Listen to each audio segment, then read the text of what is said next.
Hello friends, இன்னைக்கு ஆவக்காய் ஊறுகாய் எப்படி போடுறதுன்னு காமிக்கிறேன் பாருங்க. 12 சின்ன சின்ன மாங்காய் நல்லா காயவெட்டா எடுத்துருக்கேன். அதை எடுத்து நல்லா கழுவிட்டு ஒரு துண்டில் போட்டு ஈரம் இல்லாமல் தொடச்சிட்டு அதை சின்ன சின்ன பீஸாக பொடியாக கட் பண்ணணும். இந்த மாங்காய் வந்து எங்கள் எதிரில் இருக்கிற இதில் செடியிலேருந்து பறித்து கொடுத்தாங்க, ஃப்ரெஷ்ஷாக வந்துச்சு. அதனால அது பண்ணணும்னு ஆசைப்பட்டு அதுக்காக கட் பண்ணி மாங்காய் ஊறுகாய் போடலான்னு, ஆவக்காய் ஊறுகாய் ஆந்திரா ஸ்டைலில்.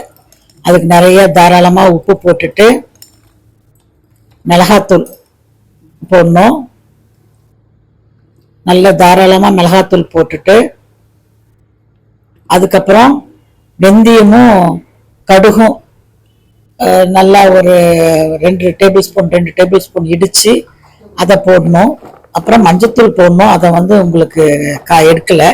மஞ்சத்தூள் போட்டுட்டு நல்லா குலுக்கி விடணும்.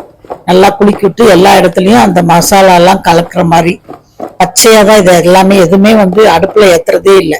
ஆவக்காய் ஊறுகானாவே அடுப்பில் ஏற்றுறது இல்லை. நல்லெண்ணெய், இதயம் நல்லெண்ணெய் வந்து ஒரு 1/4 லிட்டருக்கு மேலே ஊற்றிருக்கிறேன். இந்த 12 குட்டி குட்டி மாங்காய்க்கே 1/4 லிட்டருக்கு மேலேயே ஊற்றி. இது 1/2 லிட்டர் பாட்டிலு. அதில் பாருங்கள் மீதி எவ்வளோ இருக்குன்னு பாருங்கள். இந்த எண்ணெய் அவ்வளோவும் விட்டு நல்லா குலுக்கி அதை அப்படியே ஒரு இது போட்டு மூடி வச்சிடணும். ஒரு 2 நாள் கழிச்சு பார்த்தா நம்ம ஊற்றின எண்ணெயெல்லாம் இப்போ இதில் இல்லவே இல்லை பாருங்க.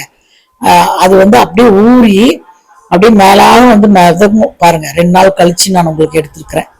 அப்படியே ஊறி நல்லா மிதங்கும். ரொம்ப நல்லா இருந்தது. என் ஹஸ்பண்ட் சாப்பிட்டு பார்த்துட்டு இன்னும் கூட மாங்காயை கொஞ்சம் கட் பண்ணி போடு, ரொம்ப காரமா இருக்குன்னாரு. பட் ஆவக்காய் ஊறுகானாவே ரொம்ப காரமாக தான் இருக்கணும். Thank you friends.